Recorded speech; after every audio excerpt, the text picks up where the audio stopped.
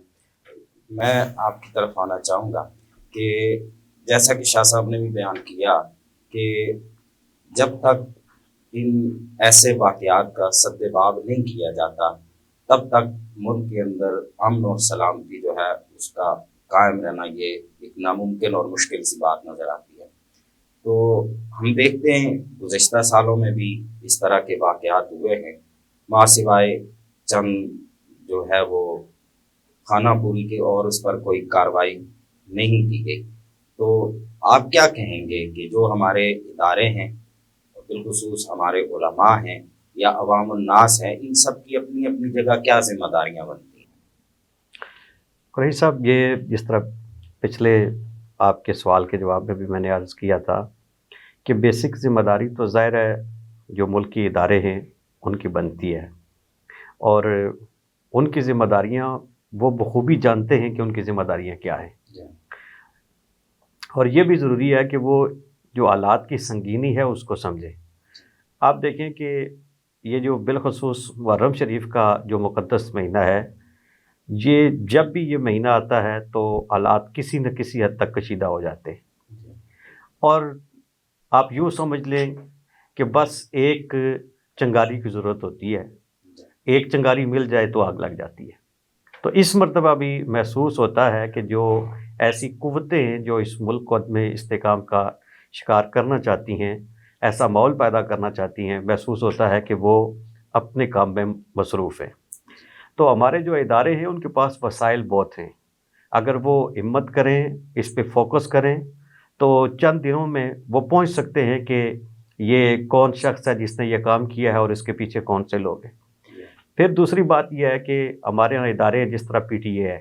P T A کا کام ہے کہ وہ ایسا مواد جو بھی ہے جس سے کوئی فتنہ پیدا ہوتا ہو وہ اس کو کنٹرول کرنے کی کوشش کرے اور اس کو روکنے کی، بلاک کرنے کی کوشش کرے۔ تو وہاں پہ بھی ہمیں آج تک کبھی ایسا نظر نہیں آیا کہ پی ٹی اے نے اس سلسلے میں اپنی ذمہ داری اچھے طریقے سے ادا کی ہو۔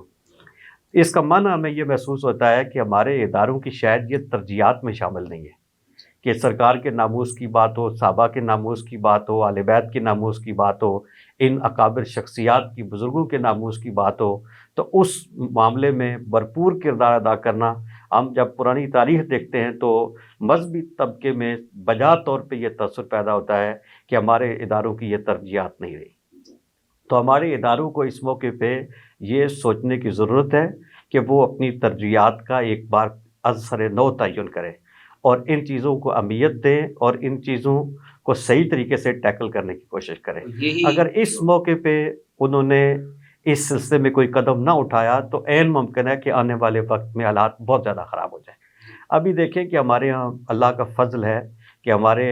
علماء میں بالخصوص جو اہل سنت ہیں ان میں سے اکثر لوگ ایسے ہیں جو ذمہ داری کا ثبوت دیتے ہیں۔ جب بھی کوئی ایسا ماحول آتا ہے تو لوگ ماحول کو خراب کرنے کی کوشش نہیں کرتے بلکہ اداروں کے ساتھ مل کر حکومت کے ساتھ تعاون کرتے ہوئے معاملے کو حل کرنے کی کوشش کرتے ہیں۔ لیکن ہر موقع پہ ہی مایوسی ہوتی ہے کہ جب بھی کوئی ایسا واقعہ پیش آتا ہے، کوئی ایسا المیہ ہمارے سامنے آتا ہے تو ہم اپنے اداروں کی طرف دیکھتے ہیں، ذمہ دار شخصیات کی طرف دیکھتے ہیں، انہی پہ امید ہوتی ہے ہماری، لیکن اینڈ پہ ہمارے لیے سوائے مایوسی کے کچھ نہیں ہوتا۔